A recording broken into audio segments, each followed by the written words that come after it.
इस कोरोना महामारी में जहां पूरे देश में और प्रदेश खासकर हरियाणा में लोग कोरोना महामारी से त्राही-त्राही में थे और अब बेरोजगारी और अब भ्रष्टाचार, ऐसा मानना कांग्रेस पार्टी का है। कांग्रेस की प्रदेश अध्यक्ष के नेतृत्व में जगह-जगह इस बात को साबित करने में जोर दिया जा रहा है कि भारतीय जनता पार्टी हर एंगल से, हर तरीके से विफल है।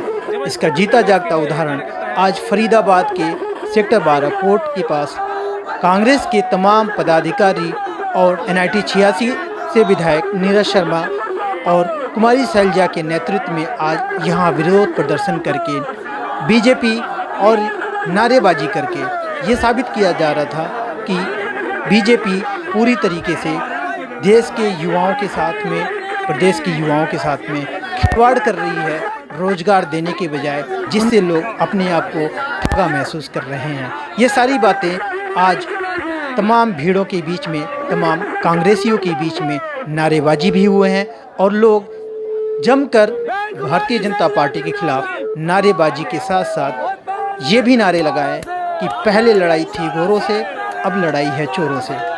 विरोध प्रदर्शन में NIT 86 वार्ड 6 के समाज सेवी और खासकर कांग्रेस पार्टी के नेता रतनपाल चौहान भी शरीक थे।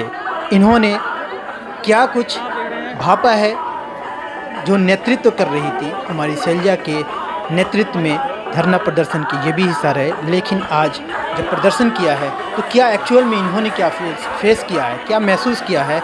क्या पार्टी के नारे की वजह से ये इनको सम्मिलित होना पड़ा? क्या पार्टी के आह्वान की वजह से सम्मिलित होना पड़ा? या ये भी कुछ अपने नज़रिए से बता पाएंगे कि सच में भारतीय जनता पार्टी के राज में कुछ गलत हो रहा है?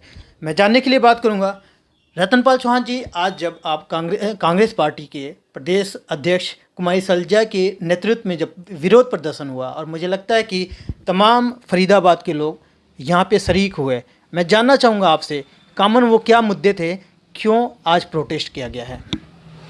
सबसे पहले तो मैं बता देना चाहता हूँ हाई कमान के आदेश पर जो आज रोष प्रदर्शन फरीदाबाद के अंदर किया गया है और उसमें हमारे प्रदेश अध्यक्ष बहन कुमारी शैलजा जी के नेतृत्व में रोष प्रदर्शन किया है।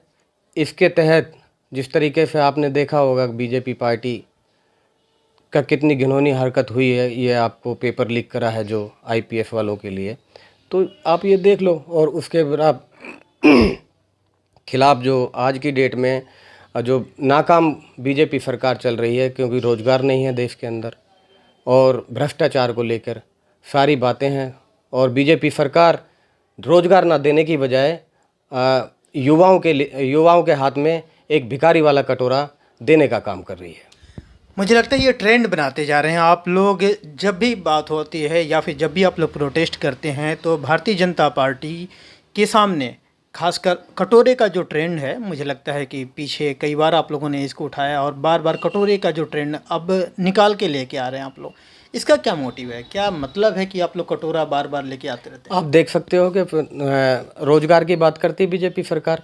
आज हम क्षेत्र में जाते हैं, फरीदाबाद के क्षेत्र में जाते हैं तो वहाँ लोग, युवा लोग जो घूमते हैं वो रोज़गार की बात करते हैं। ना इंडस्ट्री में रोज़गार है, ना सरकार में रोज़गार है, ना सरकार नौकरी दे पा रही है। बताइए ये क्या है? ये कटोरे वाली बात नहीं है तो और क्या बात है?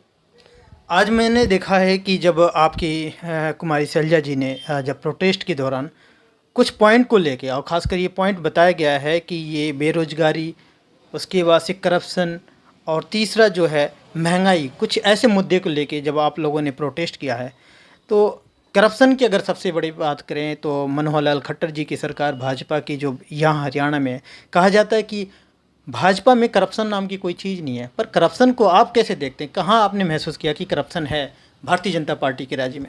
देखो, पूरे प्रदेश की बात तो नहीं कर सकता, पर मैं आपको बता देना चाहता हूं कि NIT फरीदाबाद की बात कर लेता हूं। जैसे नगर निगम में आपने देखा कुछ दिन पहले भ्रष्टाचार का मुद्दा कितना तगड़ा था, कितना भ्रष्टाचार हुआ है मंडी को लेकर, अनाज मंडी को लेकर, डबुआ को लेकर। और ये भ्रष्टाचार नहीं है तो और क्या है? ये इससे ज़्यादा भ्रष्टाचार क्या होगा जो घिनौनी हरकत करी है, पेपर लीक कर दी है? क्या भ्रष्टाचार नहीं है? ये सबसे बड़ा भ्रष्टाचार है बीजेपी सरकार का। बात आती है कि जिस तरीके से आप लोगों का प्रोटेस्ट है और मुझे लगता है कि ये प्रोटेस्ट आप लोग दिन ब दिन और बढ़ाते जा रहे हैं, तो क्या लगता है, अगर ज़मीनी लेवल पे आप वार्ड 6 में जब आप रहते हैं तो यहाँ क्या आपने फील किया है, किस तरीके से भारतीय जनता पार्टी के खिलाफ आज जब आप प्रोटेस्ट कर रहे हैं तो क्या आप फील किए हैं अपने एरिया में? जब हम लोग अपने एरिया में जाते हैं, लोगों से मिलते हैं, तो वहाँ भ्रष्टाचार को लेकर बातें उठती हैं, रोज़गार को लेकर जाके बातें उठती हैं। रोज़गार नहीं है, बीजेपी सरकार ने जो झूठे वादे किए हैं रोज़गार देने के लिए, ना वो रोज़गार हैं, और भ्रष्टाचार आप देख ही रहे हो किस तरीके से हो रहा है।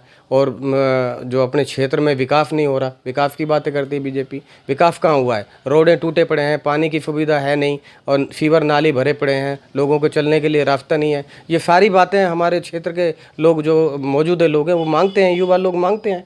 मुझे लगता है कि जिस जगह की ये सारी शिकायत बता रहे हैं वो आपके एरिया है और इस एरिया में रहते हैं जहाँ के विधायक भी कांग्रेसी हैं, तो फिर ऐसे कैसे हो सकता है? क्योंकि पानी, बिजली, सड़क जो भी बात बता रहे हैं, कई बार उल्टा तोहमत भी लगता है आपके विधायक पे कि ये तो मजीरा बजाने में व्यस्त हैं, तो फिर तो आप यानी कि अपनी ही पार्टी के लोगों पे तोहमत लगा रहे हैं। हमारे जो विधायक हैं NIT 86 के, वो आपने देखा होगा कितनी बार चंडीगढ़ जाके आवाज़ उठाते हैं, हर मुद्दे को लेके खट्टर सरकार के सामने रखते हैं, पर खट्टर सरकार ऐसी सरकार है जो कांग्रेस के विधायक की सुनने को राजी नहीं है। इससे ज़्यादा और क्या होगा? तो विकास होंगे कहाँ से? जब ये अपने फरीदाबाद को अगर दौलत नहीं देंगे, पैसा नहीं देंगे कार्य करने के लिए, तो विकास करने के लिए, तो कहाँ से हमारा जो विधायक है नीरज शर्मा जी, वो कहाँ से विकास कर पाएंगे क्षेत्र का? चलिए, ये कन्फ्यूजन बहुत लंबा है क्योंकि आप अपनी पार्टी की तरफ से, अपने विधायक की तरफ से फेवर में बात करेंगे और बाकी लोग बात करेंगे भारतीय जनता पार्टी की तरफ से। लेकिन मैं एक्चुअल में पूछूं कि जो समस्या आप लोग फेस कर रहे हैं और जो आम जनता फेस कर रही है, आम जनता की आवाज़ आप लोग उठा रहे हैं, तो जनता कैसे विश्वास करे कि आप सच्चे हैं या फिर भारतीय जनता पार्टी सच्ची है? कैसे विश्वास आप दिलाएंगे? कोई एग्जाम्पल बता दीजिए। आपको पता होगा 60 साल कांग्रेस सरकार ने राज किया है। सरकार ने बीते हुए समय पे रोज़गार भी दिया है, सरकारी नौकरी भी दी है, विकास भी किए हैं, अच्छे रोड और सड़कें बनवाई हैं। अगर इस तरीके से अगर बीजेपी सरकार को, अगर क्षेत्र की जनता, अगर देश की जनता गिराने का काम करती है, तो कांग्रेस अपने हर मकसद पे कामयाब होगी और रोज़गार और नौकरियां और विकास देगी जनता को। जनता से क्या अपील करेंगे आज, खासकर जब आप लोगों ने प्रोटेस्ट किया ही है, आम जनता के लिए आज यहाँ PNN के माध्यम से एक आवाज़ जाए, तो क्या कहना चाहेंगे?